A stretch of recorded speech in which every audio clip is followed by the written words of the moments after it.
తెలంగాణ ప్రయోజనాలను కేంద్రానికి రేవంత్ సర్కార్ తాకట్టు పెడుతోంది. 5,000 కోట్ల రూపాయల కోసం విద్యుత్ సంస్థలను ప్రైవేటుకు అప్పగించేందుకు సిద్ధమవుతుంది. దశల వారీగా డిస్కంలను ప్రైవేట్ పరం చేసే కుట్రలకు తెరలేపింది.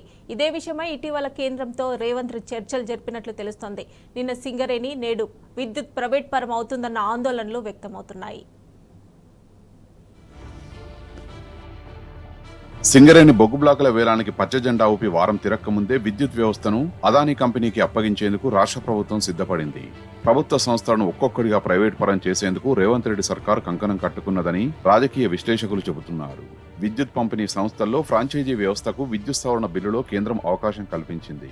ఈ బిల్లును అమలు చేస్తే ఎఫ్ఆర్బిఎం కింద సుమారు 5,000 కోట్ల రూపాయల రుణం తీసుకునే అవకాశాన్ని కల్పించింది.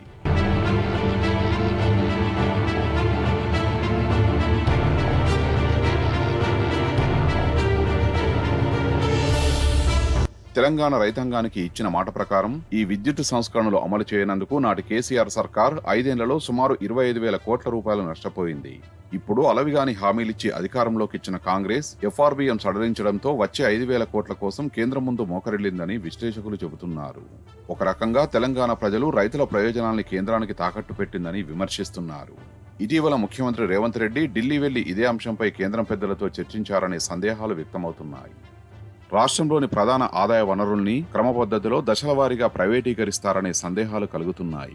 ఇందులో భాగంగా విద్యుత్ సంస్థలు నష్టాల్లో ఉన్నాయని నమ్మించేందుకు రేవంత్ రెడ్డి సర్కార్ విఫల యత్నాలు చేస్తున్నదని విద్యుత్ రంగ నిపుణులు అంటున్నారు.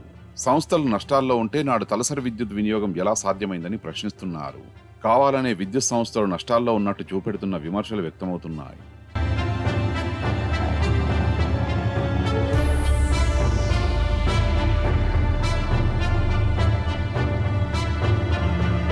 ఒక కుక్కను చంపాలంటే ముందుగా అది పిచ్చిది అనే ముద్ర వేయాలన్న చందంగా ఇప్పుడు విద్యుత్ సంస్థలపై నష్టాల ముద్ర వేసి వాటిని క్రమంగా ప్రైవేటు పరం చేసే కుట్ర జరుగుతోందనే ఆరోపణలు వెల్లువెత్తుతున్నాయి. ఇందులో భాగంగానే పైలట్ ప్రాజెక్టుగా హైదరాబాద్ పాతబస్తీ బిల్డింగ్ ను తెరపైకి తెచ్చారని విశ్లేషకులు పేర్కొంటున్నారు. నాడు దేశం మొత్తం తెలంగాణ విద్యుత్ సంస్థలను పొగిడిన విషయాన్ని గుర్తు చేసుకున్నారు.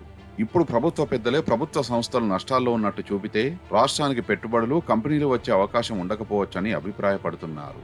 విద్యుత్ వ్యవస్థలో ప్రైవేటీకరణ జరిగితే ప్రభుత్వ డిస్కంలకు ఉరితాడు పడ్డట్టేనని హెచ్చరిస్తున్నారు. గతంలో కేంద్రం తెచ్చిన విద్యుత్ సంస్కరణలను వ్యతిరేకించిన కాంగ్రెస్ నాయకులు ఇప్పుడు తెలంగాణలో అదానీకి పవర్ డిస్ట్రిబ్యూషన్ ను అప్పగించడాన్ని ఎలా సమర్థిస్తారనే ప్రశ్నలు వస్తున్నాయి. ఎన్నో ప్రభుత్వ రంగ సంస్థలను వదిలేసి బిల్లింగ్ విధానాన్ని అదానీకే ఎలా ఇస్తారు? ఏ ప్రాతిపదికన ఇస్తారు? నాడు 1,000 కోట్లు ఖర్చు పెట్టి ట్రాన్స్మిషన్ లైన్లు వేసుకున్నామని రేపు అదానీ ఎవరి ట్రాన్స్మిషన్ లైన్లు వాడతారు? మనవి వాడతారా, కొత్త లైన్లు వేసుకుంటారా అని విద్యుత్ రంగ నిపుణులు ప్రశ్నిస్తున్నారు. బిల్లింగ్ కోసం ఓపెన్ టెండర్లు పిలుస్తారా, అసలు టెండర్లు లేకుండానే నామినేషన్ పద్ధతిలో కట్టబెడతారా అని నిలదీస్తున్నారు. విద్యుత్ వ్యవస్థ ప్రైవేటు పరమైతే ఎన్నో ఉద్యోగాలు ఊడిపోతాయని ఆందోళన వ్యక్తమవుతున్నది. విద్యుత్ సంస్థ ప్రైవేటీకరణ వల్ల ఉద్యోగాలు రావని, ఎస్సీ, ఎస్టీ, బీసీ, మైనారిటీల రిజర్వేషన్లు ఆగమవ్వడం ఖాయమంటున్నారు నిపుణులు. వీరికి తోడు నాణ్యమైన కరెంటు ఇవ్వడం కూడా కష్టంగా మారే పరిస్థితులు ఏర్పడతాయని హెచ్చరిస్తున్నారు.